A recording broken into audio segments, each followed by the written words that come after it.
So the Packers escape with a victory. It was a little closer than I'd hoped at the end there. Packers win it 30-27. Brandon McManus, in back-to-back games, his first 2 games with the Packers, gives the Packers a game-winning field goal as time expires. So it's just great to have a kicker there. Of course, it was an easy kick, 20 or 30 yards basically. But the Packers win. They're now 6-2 after beating the Jaguars 30-27. This was a close game near the end there. With Jordan Love going down in the third quarter, thank goodness the Packers have Malik Willis, because he has been a very valuable piece on this Packers team. If the Packers didn't have Malik Willis, I don't think they win those 2 games necessarily earlier in the year. I don't know if the Packers would hold on to win this one either, because Malik Willis, his ability to extend plays with his legs, had 23 yards rushing. And then on that final drive where the Packers were tied with the Jaguars 27-27 after the Jaguars scored that touchdown, Malik Willis throws a beautiful pass to Jaden Reed for about 51 yards to set up a few more plays before setting up the final game-winning field goal. And so it just feels so good to have a quality backup quarterback who, when your guy goes down like Jordan Love, all hope is not lost. Like when Love went down, I thought to myself, okay, I think we can be fine. And now it's going to maybe be tough. Malik Willis hasn't played in a little bit. They didn't prepare for this, of course. They thought Jordan Love would be healthy all game. And the Packers were still able to move the ball consistently and do enough there to win it. So it feels good to escape this game with a victory, 30-27. But there are a lot of injuries here that we need to keep an eye on. Jordan Love being the biggest one. It was reported as a groin injury. And it looked like early in the game, maybe he sort of aggravated his knee injury, and then there was another play where it sort of looked awkward, and maybe that's where he hurt his groin. Hopefully he is not going to be out long, because the Packers do play the Lions next week, and so that's obviously a huge thing to watch for the Packers. And then the other big injury that I think really impacted this game was Packers rookie safety Evan Williams, who has been playing as one of the best safeties in the league the past few weeks. When he went down, close to the end of the first half, I believe it was, I feel like from that point on, the Packers defense really started to struggle a lot. And I think that, putting Javon Bullard back at safety and then Eric Stokes / Carrington Valentine at the other corner, the Packers defense is just not as good when those guys are on the field. And I think the Packers really hurt when they lost Evan Williams. And so I think it's a hamstring injury for him. Not sure how serious it is. But to start the game, the Packers defense, I think it was the first 4 possessions, they didn't allow the Jaguars to have a first down. So they were shutting down the Jaguars in their offense. But to end the game, Trevor Lawrence did finish with 308 passing yards. They ran the ball 23 times, 91 yards. And so it was a pretty up and down day for the Packers and their defense. And I do think Evan Williams going out was a big reason this defense was sort of getting picked apart later in the game by Trevor Lawrence. So hopefully he's going to be okay. If we look at this game after the first half, it was 13-10 Packers, and it felt like it should have been much more in the Packers' favor. And one area where the Packers struggled a little bit last season as well as this year has been red zone offense. And in the first half, when Jordan Love was still, in there healthy, after the first half, the Packers were only 1 for 4 in the red zone. Coming into the game, they were 18th in the NFL in red zone touchdown conversion percentage. And so that's been an area of this Packers offense where they just haven't really been very good in the red zone, and that's why it was so close in the first half, even though the Packers had, gotten to the red zone 4 different times in that first half. So that is something to clean up for the Packers and their offense. Looking at the Packers rushing attack, I know that there was an article that came out that most of you guys probably saw from ESPN, basically saying that Josh Jacobs hasn't had a great season, and I don't get the article. I don't understand how you could see Josh Jacobs, with the 4th most rushing yards and think he hasn't been productive. I think that you look at the Packers run blocking, it hasn't been perfect. I think they are a pretty average unit overall. And Josh Jacobs has gotten so many yards, after the contact. He's in the top 5 in rush yards after contact. And in this game, he produced a very high level. 25 carries, 127 yards, 5.1 yards a carry, had that big 38-yarder, and had 2 rushing touchdowns. And so the Packers really relied on him, especially when Jordan Love went down. And so it's good that when you do lose, your starting quarterback, the Packers have enough talent on offense that they can sustain it.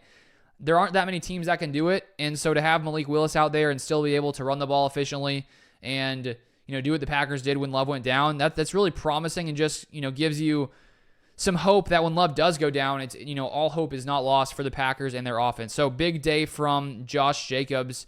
And it was also interesting, Chris Brooks, running back, got a lot more snaps than I'd expected. he's been really good when it comes to pass protection. I think that's one reason he's gotten a lot of snaps. And to see him there on the one of those final plays, he could have scored the touchdown. He instead makes the wise decision to fall on the ground. The Packers kick that game-winning field goal. And so the Packers had a good day running the ball, 170 total rushing yards in this one. And now, if we look at the Packers defense, last week they had one of their best days when it came to rushing the passer. In this one, they only sacked Trevor Lawrence one time. They were getting some pressure. I don't think it was quite at the level of last week, but one of the biggest plays in this game was Edgerrin Cooper coming in. I think it was either late third quarter or early fourth quarter. He forces the fumble. Devontae Wyatt sort of hits the Jaguars offensive lineman, falls on the ball, and that really shifted the game. That allowed the Packers to, right after they'd already scored, they get the ball right back. Malik Willis throws a touchdown pass to Tucker Kraft. And so the Packers were able to get back to forcing turnovers, where last week they didn't force any turnovers. This week, Xavier McKinney got back on the interception board there, picking off Trevor Lawrence in that one. So now the Packers, I saw, they have more takeaways this year with 19 than they had all last season with 18. And so I think that play by Edgerrin Cooper to force that fumble was a big swing in this game that put the Packers, I think that's when they went up 27-17. The Jaguars did fight back. The defense gave up some plays, allowed the Jaguars to move the ball down the field. But luckily that turnover did sort of shift things and gave the Packers enough to hold on to this one. And, when you look at the defense, is it concerning that, this offense has been not a great offense so far this season? They put up a total of 390 yards. It is somewhat concerning, but I really do think Evan Williams going down is a big loss for this Packers defense. And as I said, hopefully he'll be back sometime soon, because when he went down, it felt like the secondary was really struggling. Javon Bullard got beat by Brian Thomas on that one touchdown. Brian Thomas, he's been one of the most productive players at receiver this year, and he sort of just had, put a nice little move on. Javon Bullard got open, scored the touchdown, and so that's really, I think, the game changer here was Evan Williams going down in this one. And on the one hand, it's awesome that Evan Williams has been that good, but now with him gone, it's like, okay, this defense looks pretty different without another top-tier safety next to Xavier McKinney. So that's definitely an injury that is a crucial for this Packers team. We'll have to watch and see sort of what happens here going forward. Now, if we look at the Packers and their run defense in this one, the Jaguars didn't really go crazy. Only 91 yards rushing, 4 yards a carry. I thought it was a pretty good day overall from the Packers run defense. There are a few plays here and there where they should have made some tackles, but for the most part, it was Trevor Lawrence sort of picking apart this defense, throwing for 300 plus yards. And I think that you look at that play I think it was Evan Ingram who scored the touchdown to put him up to tie at 27-27. Ingram was just taller than Keyshawn Nixon. Keyshawn Nixon couldn't get up there. It looks like Jair hurt his knee potentially on that play. Not sure how serious that was. And again, I'm going to bring it back to Malik Willis to end this video, but to be at 27-27, you have your backup going in there who's already been 2-0 with the Packers this year, and to have him be able to lead a game-winning drive just like Jordan Love did last week, I mean, that's pretty incredible for a guy who got traded to Green Bay, near the end of the preseason. To have him do what he's done for the Packers, if the Packers didn't have him and let's say had Sean Clifford or Michael Pratt backup like they potentially could have had if they didn't trade for Malik, the Packers could be sitting here. I think they could have lost this game. Not necessarily just Clifford or Pratt, but any kind of lower tier backup quarterback. I think that Malik is definitely right now showing to be one of the best, if not the best backup in football right now. But if you didn't have Malik Willis winning those two games early in the season, let's say you go 1-1 instead, and let's say the backup comes in this one and loses it, because I think that a lot of backups wouldn't have won this game for the Packers here. The Packers could easily be sitting at 5-3, potentially 4-4 potentially if Malik Willis hasn't been playing as good as he has. And so huge credit goes to Brian Gutekunst for making the move. And again, it just feels incredible. You feel comfortable to have a guy like Malik who can come in and play. And even if Jordan Love couldn't go next week, which I don't know, hopefully he can. But the Lions do have a very good team. But I really feel confident that with Malik Willis, the Packers do have a chance in any game.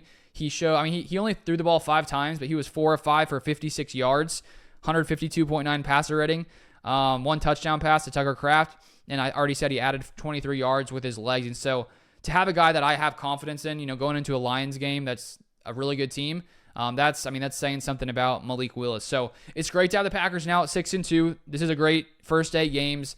And I think the big thing this week is going to be watching the injuries. Jair, Evan Williams, Josh Jacobs even at the end there looked like he was injured, Jordan Love. And so that's going to be a huge factor going into this next week's game against the Detroit Lions. If you want more Packers content, feel free to subscribe down below, and I'll see you guys next time.